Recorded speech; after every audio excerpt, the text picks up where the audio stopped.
Hello hello hello, কেমন আছেন আপনারা? আশা করি আপনারা সবাই ভালো আছেন। বর্গ রেকি হাউস থেকে আমি Mrs Rumili Patra Mukhopadhyay, reiki grand master level 20 tarot card reader teacher চলে এসেছি। এবং আজকের রিডিংয়ের বিষয় জাস্ট রিডিংটা, মানে আমি যখন করতে যাচ্ছিলাম টপিক একটা অন্য ভেবেছিলাম, কিন্তু এটা জ্বালাতে জ্বালাতে আমার কাছে টপিক অন্য চলে গেল। এবং টপিক আসার সময় আমার মনে হলো আমি দুটোতে করব। একটার জন্য আমি অ্যামোনাইট নিয়েছি, একটার জন্য দক্ষিণাবর্ত শঙ্খ নিয়েছি। ঠিক আছে, দক্ষিণাবর্ত শঙ্খ যারা পরবেন এইভাবে এইটা সামনের দিকে থাকবে।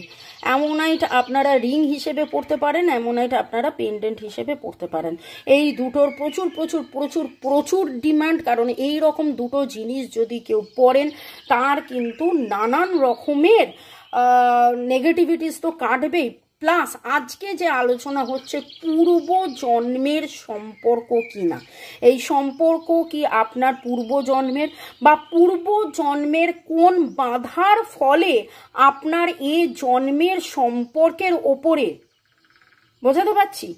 পূর্বজন্মে কি ঘটেছিল, পূর্বজন্মের কোন বাধার ফলে এই জন্মে আপনার এই সম্পর্কে মধ্যে এই on off contact, no contact, less contact, এটা ওটা এটা ওটা ওটা সেটা সম্পর্ক।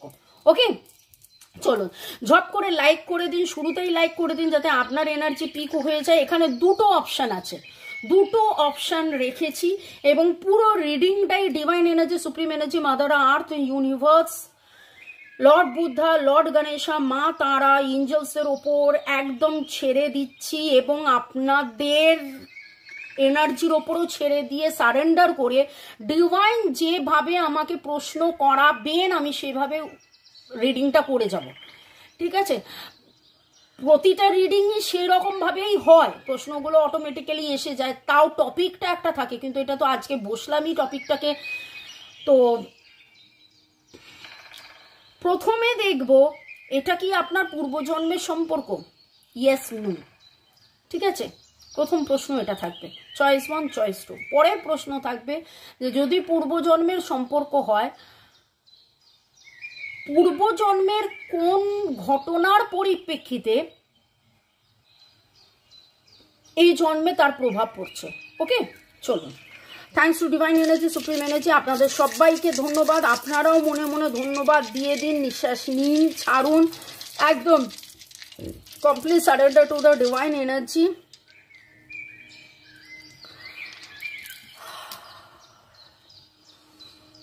আপনাদেরকে ধন্যবাদ, আপনাদের মনের মানুষকে ধন্যবাদ, ডাইসকে ধন্যবাদ। এখানে দুটো গ্রুপে আমি প্রশ্ন করছি। 1 অ্যামোনাইট চুজ করেছেন, 2 দক্ষিণাবর্ত শঙ্খ চুজ করেছেন। টাইমলেস জেনারেল কালেকটিভ রিডিং অনেকটাই আপনাদের সাথে রেজোনেট করবে। পজিটিভ লাগলে go with the flow, negative লাগলে লেট গো করে দেবেন, পুরোটা নিজের উপর ইম্পোজ করবেন না। টাইমলেস, তাই জন্য 2 দিন, 2 সপ্তাহ, 2 মাস, 2 বছর পরেও এই রিডিং জানবেন আপনার জন্যে। আমি একটু সময় নিচ্ছি ডিভাইনলি কানেক্টেড হতে। শুরু থেকে শেষ পর্যন্ত দেখার জন্য ধন্যবাদ, স্কিপ না করে যাওয়ার জন্য ধন্যবাদ। আপনাদের এনার্জি পিক করছি। জবে দেখবেন, যারা যারা দেখবেন, যারা যারা দেখবেন, কারণ আমি এটা দুপুর 12টার আগে বসেছি, কিন্তু আপনারা সেটা আপলোড হয়ে দেখবেন 3টের সময়, পরে দেখবেন। Okay okay okay okay, thank you thank you thank you. পূর্বজন্ম, পূর্বজন্ম, পূর্বজন্ম, আপনার সম্পর্ক, যারা অ্যামোনাইট সিলেক্ট করেছেন, আপনার সম্পর্ক কি পূর্বজন্মের? আপনার সাথে আপনার মনের মানুষের সম্পর্ক কি পূর্বজন্মের? যারা 2 সিলেক্ট করেছেন, আপনার সাথে আপনার মনের মানুষের সম্পর্ক কি পূর্বজন্মের? রিলেশনশিপ,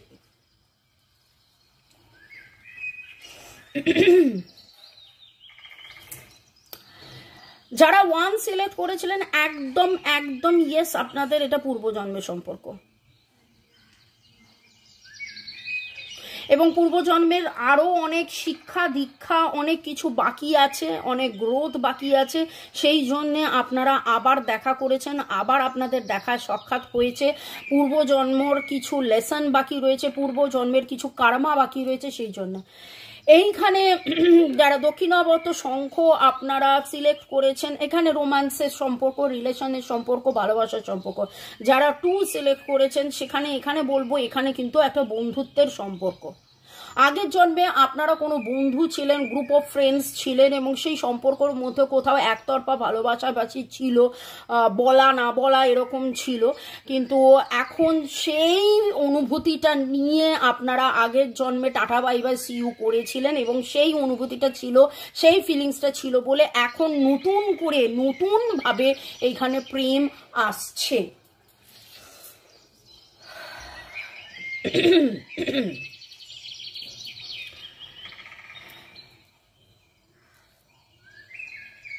এক আর 2, একে আমি বললাম, 2 আমি বললাম, ঝড়ের মতন বলে গেলাম। এবার আমি ধীরে ধীরে একটাকে অ্যানালিসিস করছি, 2টাকে অ্যানালিসিস করছি। একের মধ্যে 1 2 7 খুব স্ট্রং আপনাদের জন্য, 1 2 7 খুব স্ট্রং আপনাদের ডেট অফ বার্থের যোগফল 1 2 7 6 9, 1 2 7 6 9 খুব খুব খুব স্ট্রং। টরাসের এনার্জি আমি পিক করছি এবং পাস্ট লাইফের কোন কানেকশন, পাস্ট লাইফের কি ঘটনার পরিপ্রেক্ষিতে এই জীবনে, পাস্ট লাইফে কি ঘটনার পরিপ্রেক্ষিতে এই জীবনে আপনাদের প্রেম,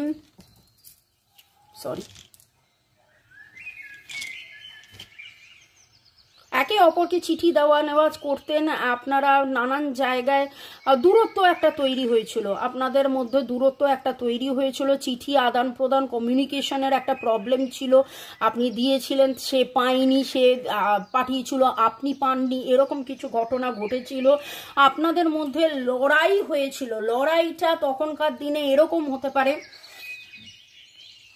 রীতিমতো লড়াই, ওয়ার, আপনাদের মধ্যে কেউ ফাইটার ছিলেন, হয়তো ফাইটিংয়ে মারা গেছিলেন, আনরিকুইটেড ছিল, প্রেম নিবেদন হয়েও নিবেদন হয়নি, রোমান্স রিলেশনশিপটা হয়েও হয়নি, 2 বাড়ির লড়াই ছিল, সেই জন্যে আপনাদের বিয়ে হয়েও হয়নি। দেখুন এই কথাগুলো ঝড়ের মতন যেগুলো বলছি ডিভাইন বলাচ্ছে, ডিভাইন বলাচ্ছে, আপনারা মন দিয়ে শুনুন, প্রয়োজন হলে একবারের জায়গায় 2 বার শুনে নেবেন, পরে আবার শুনে নেবেন।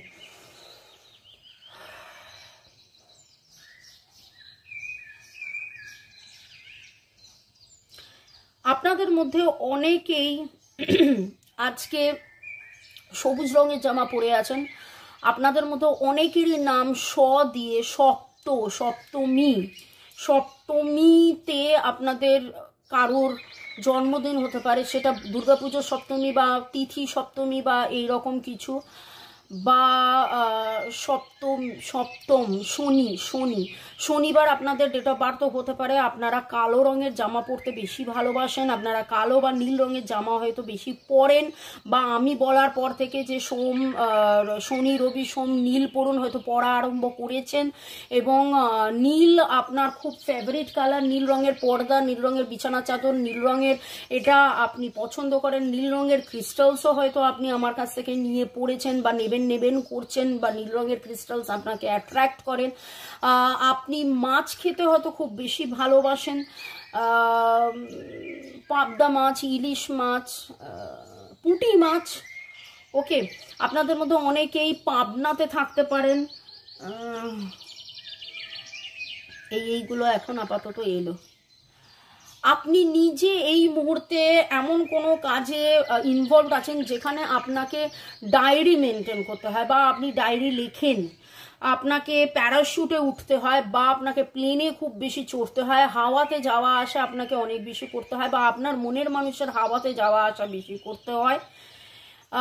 এমন কোনো কাজ আপনি বা আপনার মনের মানুষ করেন যেখানে আপনারা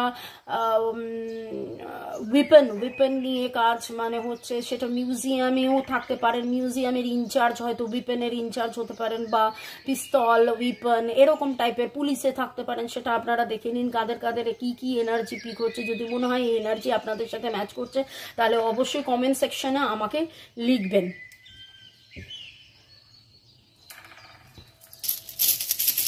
পাস্ট লাইফের কোন কানেকশন এই জীবনে আপনার পাস্ট লাইফের কোন কানেকশন এই জীবনে আপনার, যারা 1 সিলেক্ট করেছেন, প্রেমের পথে বাধা হয়ে রয়েছে।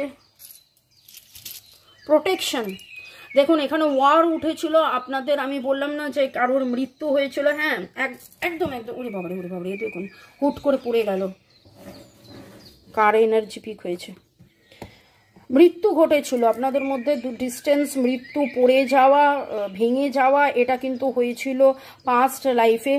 কেউ সেলফ ইয়ে করেছিল এবং আপনাদের এই ইচ্ছেটা পূরণ হয়নি, ভালোবাসার মেলবন্ধনের ইচ্ছেটা আগের জন্মে পূরণ হয়নি। আগের জন্ম নিয়ে আরেকটা আমি একদম রিয়েল লাইফ স্টোরি বলবো, প্লাস এখানে এটা বলবো পাস্ট লাইফ রিডিং আমি করে দিই। Past life regression, past life regression মানে হচ্ছে আগের জন্মে গিয়ে সেই জন্মটাকে দেখা, কি হয়েছিল না হয়েছিল সেইটা বলার আগে আমি একটু আপনাদেরকে পাস্ট লাইফের ওই ঘটনাটা বলি। রিসেন্টলি যেই ঘটনাটার সম্মুখীন আমি একটা রিডিংয়ে হয়েছিলাম। কি হলো আজকে, বেশ তো চলছিল, দাঁড়ান একটু আমি 1 মিনিট পজ করে, খুব অদ্ভুতভাবে যেভাবে ক্যামেরাটা নড়লো, আজকে পাস্ট লাইফ নিয়ে কথা হচ্ছিল। পাস্ট লাইফে যারা একই আছেন এখন, মানে আপনাদের উপর স্যাবোটেজ তো হয়েছিল, নট স্যাবোটেজ তো হয়েছিল, এবং আপনারা যাতে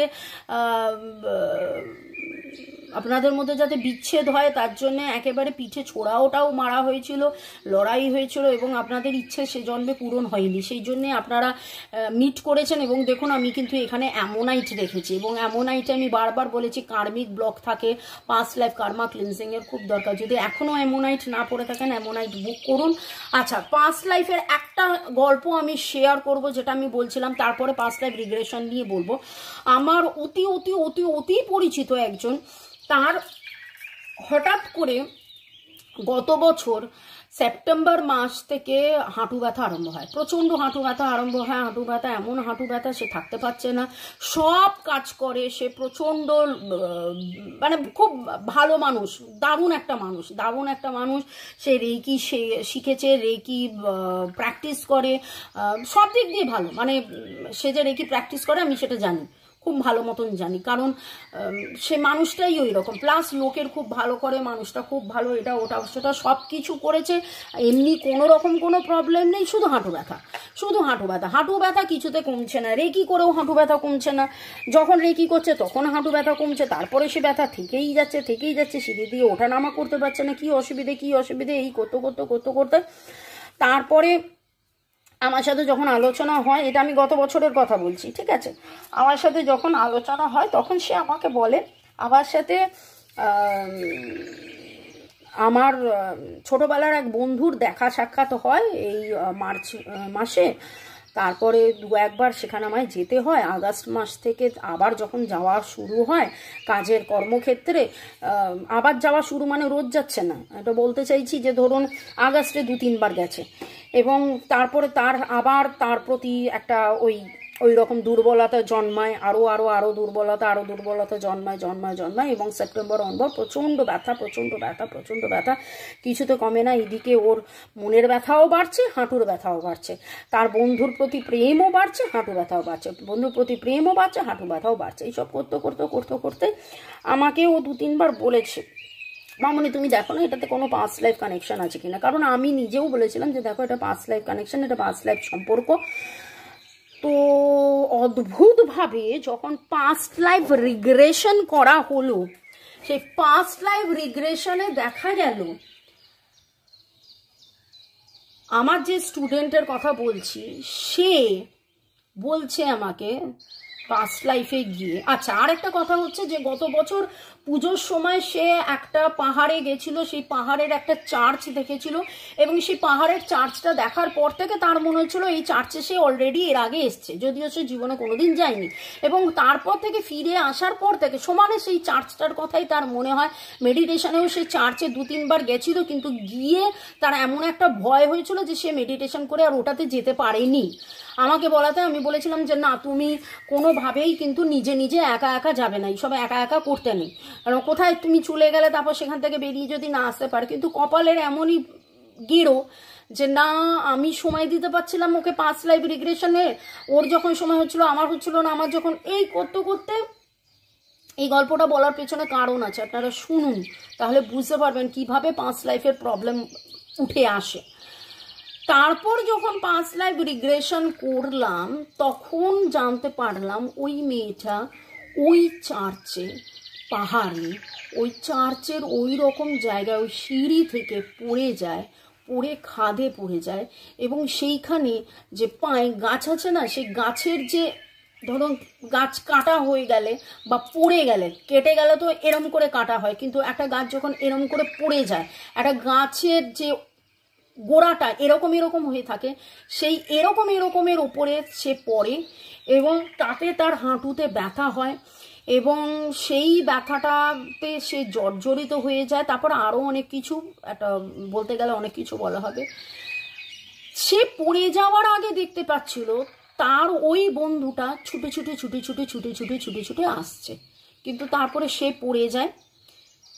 তারপরে সে অনেক দেখার চেষ্টা করছে কি হলো কি হলো কি হলো কি হলো কি হলো, আমিও দেখার চেষ্টা করছি, কিন্তু তারপরে জানতে পারলাম সে তখন তো পড়ে গিয়ে মারা যায়, এবং তাকে দেখতে এসে তার বন্ধুটাও কিন্তু পড়ে গিয়ে মারা যায়, দুজনেই পড়ে গিয়ে মারা যায়। নট অনলি দ্যাট, তারা যে পড়ে গিয়ে মারা গেছেন, হাড়গোড় দেখছিলাম অনেকক্ষণ ধরে, তারপরে দেখলাম যে পড়ে যে তারা মারা গেছেন সেইটার কোনো রকম কোনো হদিশ বহুদিন মানে বহুক্ষণ লোকেরা পায়নি, হাড়গোড় অবস্থায় তাদেরকে পেয়েছে। এবং শুনলে আপনারা অবাক হবেন, আপনাদের দুঃখ হবে, আপনাদের কষ্ট হবে। মেয়েটা যখন মারা যায়, মেয়েটার বয়স মাত্র 4, ছেলেটা যে ছুটে আসছিল বাচ্চা ছেলেটা তার বয়স 5, আর এই জন্মে তাদের যখন দেখা হয় তখন মেয়েটার বয়স ছিল 4, ছেলেটার বয়স ছিল 5। তারপরে তারা একসাথে বড় হয়েছে, কিন্তু তারপর তাদের ছাড়াছাড়ি হয়ে যায়, প্রেম নিবেদন করব করব করব করব করে করা হয় না। তারপরে যখন তাদের আবার দেখা হয় তখন আবার সেই প্রেম জেগে ওঠে, এবং সেই প্রেমও জেগে ওঠে, তার হাঁটু ব্যথাও জেগে ওঠে। কি অদ্ভুতভাবে তার পাস্ট লাইফ দেখুন, এবং এইগুলো কিন্তু পাস্ট লাইফ রিগ্রেশন করে জানা যায়। ওকে, চলুন, যারা 2 সিলেক্ট করেছেন যদি মনে হয় আপনারা শুরু থেকে শেষ পর্যন্ত আবার একবার পুরোটা দেখে শুনে নেবেন, কারণ কিছু কিছু সময় অনেক ঝড়ের মতন বলেছি। যারা 2 সিলেক্ট করেছেন, এইখানে আমি বলেছিলাম যে আপনারা আগের জন্মে বন্ধু ছিলেন, কিন্তু সেই বন্ধুত্বটার মধ্যে প্রেম থাকলেও হয়তো একতরফা প্রেমের ফিলিংস ছিল, কিন্তু সেইটা হয়তো নিবেদন করা হয়নি বা আপনাদের একে অপরকে হয়তো সেটা বলা হয়ে ওঠেনি, সেই কারণে আপনারা আবার ঘুরে ফিরে এসছেন। এবং দেখে নেব এই জন্মের প্রেম, এই জন্মে আগের জন্মের কি কারণে এই জন্মের প্রেমে এফেক্ট করছে, আগের জন্মের কি কারণ এই জন্মের প্রেমে এফেক্ট করছে। আপনাদের মধ্যে টাকা পয়সা স্বীকৃতির একটা ব্যাপার ছিল, কেউ হয়তো বাড়ির লোক মেনে নিচ্ছিল না, আপনাদের মধ্যে একটা লং ডিস্টেন্স হয়েছিল, হতে পারে তখনকার দিনে তো নেট ফেট ছিল না, এরকমভাবে ভিডিও কলিংও হতো না, এক জায়গা থেকে আরেক জায়গায় আপনারা চলে গিয়েছিলেন, বন্ধুত্ব একসাথে স্কুল কলেজে পড়েছিলেন, কিন্তু তারপরে আলাদা হয়ে গিয়েছিলেন, এবং সেই জন্যে সেই প্রেমের রচনা করাটা হয়নি, একে অপরকে সেটা বলা হয়নি, একে অপরের কাছে কোনো এক্সপ্রেস করা হয়নি, কিন্তু দুজনেই দুজনকে প্রচন্ড মাত্রায় ভালোবেসেছিলেন, বা হতে পারে একজন ভালোবেসেছেন, সেই টানটা অনেক বেশি ছিল বলে এই জন্মে আবার আপনাদের দেখা সাক্ষাৎ হয়েছে। আরও দেখে নেব যে ডিভাইন কি বলছেন, ডিভাইন কি বলছেন। আপনাদের ডেট অফ বার্থ হচ্ছে 1, 2, 3, 7, 8, খুব খুব খুব স্ট্রং। ডেট অফ বার্থের অ্যাডিশন 1, 2, 3, 7, 8 খুব স্ট্রং। আপনাদের মধ্যে অনেকেই ক্যান্সার, স্করপিও হতে পারেন, এবং আপনারা অলরেডি এই জন্মেও খুব পড়াশোনা নিয়ে আপনাদের মানে হাই ডিগ্রি, হাই এরকম একটা রয়েছে, ইচ্ছে আপনাদের মধ্যে অনেক বেশি রয়েছে। আপনারা পূর্বজন্মের কোন ভালোবাসার এফেক্ট, পূর্বজন্মের কি এফেক্ট এই জন্মের ভালোবাসার ওপর পড়েছে, পূর্বজন্মের কি এফেক্ট এই জন্মে ভালোবাসার ওপর পড়েছে। এমন কেউ শাসন করেছিল যে কারণে আপনি হয়তো তার ভয়েতে প্রেমের কথা বলতে পারেননি, কিন্তু সারা জীবন আপনি তাকে দেখে গেছেন, আপনার ইচ্ছে, আপনার চাহিদা, আপনার ভালোবাসা তিনিই ছিলেন, কিন্তু কারোর জন্যে কাউকে ভয় পেয়ে আপনি তাকে বলতে পারেননি, বলবো করে বলতে পারেননি। তখনকার দিনে অবভিয়াসলি, এখন যেটা অনেক সহজ, তখনকার দিনে এতটা সহজ ছিল না। আপনার বাড়িতে আপনার টাকা পয়সা, আপনার গ্রোথ, আপনার কেরিয়ার এইসব নিয়ে অনেক বেশি ছিল, পাবন্দি, মানে কি বলবো, আপনাকে হয়তো দায়িত্ব নিতে হয়েছিল যে না এইটা না করলে হবে না, ওটা না করলে হবে না, কারণ এখানে দায়িত্বের কার্ড উঠেছে, কিন্তু আপনার নজর ওনার দিকেই ছিল, বা ওনার নজর, এই রিডিংটা যেটা করছি সেটা তো আপনাদের দুজনেরই জন্য হচ্ছে। এখানে একটা কথা বলবো যে আপনাদের মধ্যে যে এনার্জি আমি পিক করছি, বন্ধুত্ব আগেও ছিল, এখনো আছে, এখনো হয়তো আপনারা স্কুল কলেজের বন্ধু থেকে আপনারা আজকে এরকম জায়গায় এসছেন। এখন এই জন্মেও হয়তো কার্মা রিপিটের মতন এই জন্মেও হয়তো হয়েছে যে মা বাবা বা এমন কারোর শাসনের জন্য আপনি সত্যিটা বলেননি, বা আপনার মনের মানুষ আপনাকে সত্যিটা বলেননি, এবং এখনো সে আপনাকে এইভাবেই দেখছেন, এই নজরেই দেখছেন, দূর থেকে দেখছেন, স্টক করছেন, হোয়াটসঅ্যাপ বা ফেসবুক বা ইনস্টার স্ট্যাটাস চেক করছেন, এবং ভালোবাসা কবে নিবেদন করবেন, কবে আসবেন, কবে বলবেন, এই রকম একটা অপেক্ষার এনার্জি কিন্তু এখনো আমি পিক করছি। যদি আপনার মনে হয় যে আপনার সাথে এক বা দুই ম্যাচ করছে এবং আপনি পাস্ট লাইফ রিগ্রেশন সেশন করতে চান, তাহলে পাস্ট লাইফ রিগ্রেশন সেশনের জন্য 90 থেকে 100 মিনিট সময় লাগবে। ফাঁকা ঘরে আপনাকে সেই রিগ্রেশনের সেশনে থাকতে হবে ওভার টেলিফোন, যাতে আপনাকে কেউ ডিস্টার্ব না করে। হয় দুপুরবেলায় নয়তো রাত্রের বেলায় আমি এরকম সেশন করি, তবে এই সেশনগুলো সত্যিকারের বলতে গেলে যে আমি সপ্তাহে 2 কি 3টের বেশি করতে পারি না, কারণ প্রচণ্ড মানে এনার্জি, বুঝতেই পারছেন তো, একটা আগের জন্মে কি হয়েছিল সেই ঘটনাটা জানা, এবং এতে যে মেডিটেশন, এতে যে এনার্জি, আর তারপরে সেইখানে গিয়ে নানান নেগেটিভিটি ফেস করা, সেটাকে কাটা, সেই জন্মের নেগেটিভিটি কাটলে তাহলে এই জন্মের এই যে বললাম সেই জন্মের নেগেটিভিটি কাটার পরে এই জন্মের হাঁটু ব্যথা সারলো, ওই রকম হবে। এইখানে যে এনার্জি পিক হচ্ছে, আজকের রিডিং অনেক লম্বা হয়েছে, শুরু থেকে শেষ পর্যন্ত দেখার জন্য ধন্যবাদ। এখানে যে এনার্জিটা পিক হলো তাতে বলবো যে সাদা রং বা সাদা রঙের ফুল, সাদা জবা, সাদা কামিনী, সাদা শ্যাম্পুর রঙ আই ডোন্ট নো, সাদা তো টুথপেস্টই হয়, কিন্তু আমি জানি না কেন আমার কাছে এই কথাগুলো উঠে আসছে। আপনাদের মধ্যে কারা আছেন যারা সাদা টুথপেস্ট দিয়ে ব্রাশ করতে করতে এইটা দেখছেন? এরকম কি কেউ আছেন? তাহলে হাত তুলবেন। সাদা খুব সাদা, আর এই সাদাটা না, আপনি আগের জন্ম সাদা পরতে খুব ভালোবাসতেন, বা সাদা এনার্জিটা খুব দেখতে পাচ্ছি, সাদা রঙের ক্যান্ডেল, সাদা অনেক কিছু। আর এমন কোনো মহিলা আছেন আপনাদের এখনো এমন কোনো মহিলা আছেন যিনি পুরো সাদা শাড়ি পরেন। দেখুন আজকালকার দিনে তো একদম সাদা শাড়ি কেউ পরে না, সাদা শাড়ির মধ্যে পাড় থাকে, কিন্তু এরকম কোনো সাদা শাড়ি পরা মহিলা কেউ আছে যে আগের জন্মে থেকে এই জন্মে, এবং রিপিট টেলিকাস্ট হচ্ছে আপনাদের মধ্যে, তার জন্যেই আপনি প্রেম নিবেদন করতে পারেননি, বা এই জন্মে আপনারা প্রেম নিবেদন করলেও তার জন্যেই একটা দূরত্ব তৈরি হয়েছে। কাদের সাথে এনার্জি ম্যাচ করলো অবশ্যই জানাবেন। কারা আজকে আপেল খেয়েছেন জানাবেন, বা আপেল খাবেন ভাবছেন, খেতে আমার এটা দেখছেন জানাবেন। আপনাদের যে রংটা পিক আপ হচ্ছে সেটা হচ্ছে সবুজ, অনেক বেশি সবুজ সবুজ পার্পেল, সবুজ পার্পেল, গ্রিন পার্পেলের একটা এনার্জি আমার পিকক হচ্ছে। এবং আপনারা পাহাড়ে যেতে খুব ভালোবাসেন, আপনারা ঘুরতে খুব ভালোবাসেন, আপনারা বই পড়তে খুব ভালোবাসেন, যে কোনো রকমের বই পড়া, উচ্চাকাঙ্ক্ষা, বই পড়ে, বই শিখে, বই। আর আপনাদের মধ্যে একটা এনার্জি আছে, কোনো একটা বই পড়ে বা কোনো একটা নতুন কিছু শেখার ইচ্ছে, তাগিদটা অনেক বেশি, এবং সেটা শিখতে গিয়ে, সেইটা করতে গিয়ে আপনাদের মনে হয় এটা তো আমি আগে জানতাম, এটা তো আমি এটা করেছি, এটা তো আমি ওটা দেখেছি, এটা তো আমি সেটা করেছি। এই রকম এনার্জি আমার পিক হলো। ভালো থাকুন, সুস্থ থাকুন, জীবনের পথে এগিয়ে চলুন। May God bless you. শুরু থেকে শেষ পর্যন্ত দেখার জন্য ধন্যবাদ। লাইক শেয়ার সাবস্ক্রাইব করার জন্য ধন্যবাদ। রেকির ক্লাস শুরু হচ্ছে, রেকির ক্লাস জয়েন করার জন্য, 5 লাইভ রিগ্রেশন সেশন বুক করার জন্য বা 5 লাইভ ট্যারো রিডিং করার জন্য এই নাম্বারে আপনারা হোয়াটসঅ্যাপ করুন। ক্রিস্টালস নেওয়ার জন্য এই নাম্বারে হোয়াটসঅ্যাপ করুন। ভালো থাকুন, সুস্থ থাকুন, জীবনের পথে এগিয়ে চলুন। May God bless you, love you, thank you, thank you, thank you, thank you.